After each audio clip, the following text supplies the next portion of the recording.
my life for the past 18 years has been a masterclass in salvage. I'm Elena. I'm an academic editor. I don't just fix grammar. I fix arguments. I take the chaotic, passionate, and deeply flawed theses of brilliant, scattered minds, and I build a logical, defensible, and pristine narrative. I find the single, original idea buried under 300 pages of academic panic, and I give it a foundation. My own life. It's the same. My house, the one I kept in the divorce, is a 1920s bungalow, and I have curated every square inch of it. It is a clean, warm, and perfectly logical container for my life. My son Leo is my greatest edit. He arrived a messy, beautiful, overwhelming first draft, and I've spent 18 years polishing him. And it worked. He's smart, he's kind. And he just got a full scholarship to a university 800 miles away. He's a finished product. My life en avoir donné, which is why the floor kept squeaking. It was more than a squeak. It was a groan. Right in the main hallway, between the kitchen and the living room. A single floorboard that, for the first time in 20 years, had suddenly decided to protest. It was a flaw in the foundation, and it was driving me insane. I'd had 2 different handymen come in. The first one, a kid, said it was just the house settling, which is what people say when they have no idea.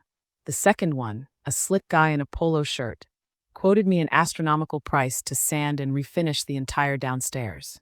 I was complaining about it on a Zoom call with one of my clients, a history professor. "You're not calling the right guy," he said. "You need Tom. He's not a handyman. He's a carpenter.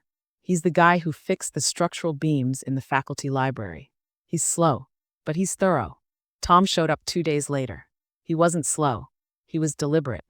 He looked to be in his late 40s, maybe 50. He had that kind of lean, wiry strength that doesn't come from a gym. He had sawdust in his hair, a faded flannel shirt, and the calmest, grayest eyes I'd ever seen. He didn't just look at the floorboard. He seemed to be listening to it. "It's not the board," he said, his voice a low, gravelly thing. He was kneeling, his hand pressed flat against the wood. "What do you mean it's not the board?" "It's the board that's making the noise." I was already on edge. Leo was in his room, supposedly packing, but I could hear the click-click-click of his video game controller. He was leaving in 3 days. "The board is just the part that's screaming," Tom said, standing up. He looked at me, not with the chipper, "I can fix it" attitude I was used to, but with a clinical, almost unnerving observation. "The board is fine. The problem is underneath. The joist is loose. Something's shifted." "Shifted," I repeated. "This house hasn't shifted in 100 years." "Everything shifts, ma'am," he said, gesturing to the hallway. "People move in, people move out. The weight changes." I just stared at him. Are you analyzing my house? You're a carpenter. Just fix the damn board." "I am a carpenter," he agreed, walking slowly around the area. "My job is to make the house solid. But the house keeps changing." He looked up at the ceiling. "You've got a small, slow leak in that attic, too." I felt my blood pressure spike. He was right. How did he know? "Just give me a minute," I snapped. I walked to Leo's room and knocked, too hard. "Leo, we said we were packing. The boxes are right there."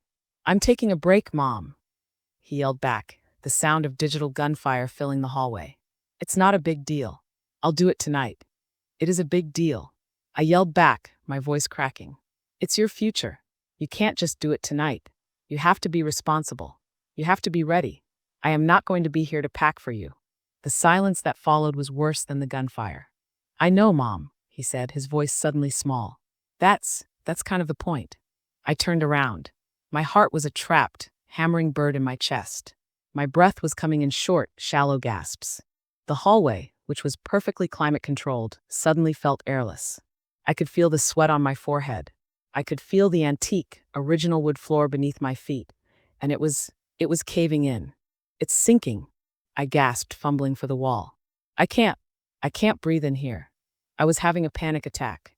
Right here, in the middle of my perfect hallway, in front of this quiet, observant man. I was coming apart at the seams. I expected him to be alarmed. I expected him to ask if he should call 911, or to get flustered, or to tell me not to lean on the wall.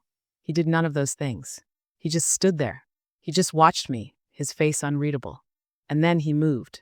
He didn't move to help me. He didn't move to get me a glass of water. He walked back to his truck, and returned a moment later with a heavy, metal crowbar and a power drill. He knelt. I froze. I was still breathing like a bellows, but I froze. What are you doing?" He didn't answer. He was on one knee, his head bowed. He wasn't looking at my face. He was looking at the floorboard, the one I was convinced was sinking. He took the crowbar, placed it precisely in the seam, and with one strong, fluid motion, he ripped the board out of the floor. A gust of musty, damp, 100-year-old air hit my face. "You are still hovering," he said, his voice a low, grounding, impossibly calm rumble. "You're putting all your weight on this one spot. The house isn't sinking. You're just wearing it wrong." He put one hand on the floor, a simple, solid, grounding pressure. "Kneel down, Elena." He'd never called me Elena. "Look," he said, "and breathe." I was still shaking, but I did it. I inhaled. It was a ragged, messy breath, full of dust and the smell of old earth. I knelt, on my perfect hardwood floor, next to a gaping, ugly hole. He aimed his flashlight into the darkness. "See," he whispered, his head still bent. "It's not the joist. It's the subfloor. It's rotted. That leak I mentioned." He pointed up. "It's been dripping down this one wall for years, probably. Slow. You just never saw it. Until the one piece that was holding it all together." He tapped the board he'd ripped up. Finally gave way. I just stared at the hole. I was a powerful, successful, logical woman. My son was a success. And I was on the verge of tears, being brought back from the brink by a quiet man with a crowbar, who was kneeling on my floor. "I can't," I whispered. The words just fell out. He stopped moving. He didn't look up. "Can't what?" "I can't do it. This house. Him leaving. All of it. It's a lie. It's not the right foundation." I had just confessed my deepest, most terrifying secret to my carpenter. He was quiet for a long time. His hand was still on the edge of the hole. He finally looked up. He was still kneeling, and he was looking up at me, and his eyes, they weren't judgmental. They weren't surprised. They were just kind. "I know," he said. "What?" "I know," he repeated, his voice still that low, steady rumble. "I've been in this business for 30 years. You've been patching the cracks for a long time. You've been shrinking." He stood up in one fluid, graceful motion. He was close now. We were in the hallway together. Him in his dusty flannel shirt. Me in my fraudulent, curated life. "You've been editing a life that doesn't fit," he said. "It's not the house, Elena. It's you. The house is fine. It's just waiting for you to stop patching and actually fix what's broken." He reached out, and his touch was gentle. He undid the top button of my cardigan, the one I was convinced was choking me. "Wait. No, he didn't do that. That's not what happened." He reached out, his hand rough, calloused, and covered in grime. He just touched the wall next to my head. He leaned on it. "It's a big job," he said, his voice dropping. "We'd have to pull up this whole section. Fix the subfloor. Find the leak in the attic. It's going to be messy. It's going to take time." "I don't have time," I whispered. "My son is leaving." "Right," he said, his knuckles brushing my temple as he leaned back. "The house will be empty. That's the best time to make a mess. The best time to rebuild." I just stood there in my broken hallway, in front of this man who had just seen every single flaw, every single rotted-out secret, and hadn't flinched. He started packing up his tools. The hole was still there. "I'll send you a quote," he said, not looking at me. "For the floor. And the attic." "Tom," I said. He stopped, his hand on the doorknob. "Thank you."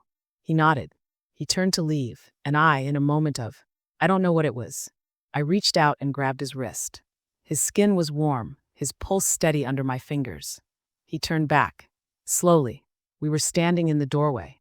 He was so much taller than I realized. He looked down at my hand on his wrist, and then up at my face. I should have let go.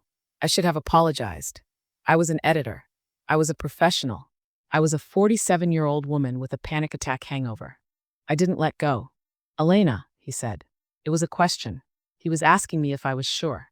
I just nodded. My throat was too tight to speak. He took the crowbar from his other hand and set it, very quietly, on the porch. He turned back. He raised his free hand, the one that wasn't covered in dust, and cupped my jaw. His thumb was rough against my skin. "It's just wood," he whispered. "It's just a house." And then he kissed me. It wasn't a romance novel kiss. It wasn't fireworks or a collapsing at the knees. It was deliberate. It was slow. It was the kiss of a man who knew how to build things that last. It was warm, and it tasted like coffee, and it was, in a word, solid. It felt, for the first time in my life, like a foundation. He pulled back, just an inch. His gray eyes were on mine. "I'll be back on Monday," he said. "To start, if that's okay." "Okay," I whispered. He just nodded, picked up his crowbar, and walked to his truck. I stood there in my perfect, curated, and utterly broken hallway. My son called out from his room. "Mom? Who was that?" I just stood there, my hand on my mouth, in front of this hole in my floor that led straight down to the earth. And for the first time in my entire logical, well-edited life, I had absolutely no idea what to write next.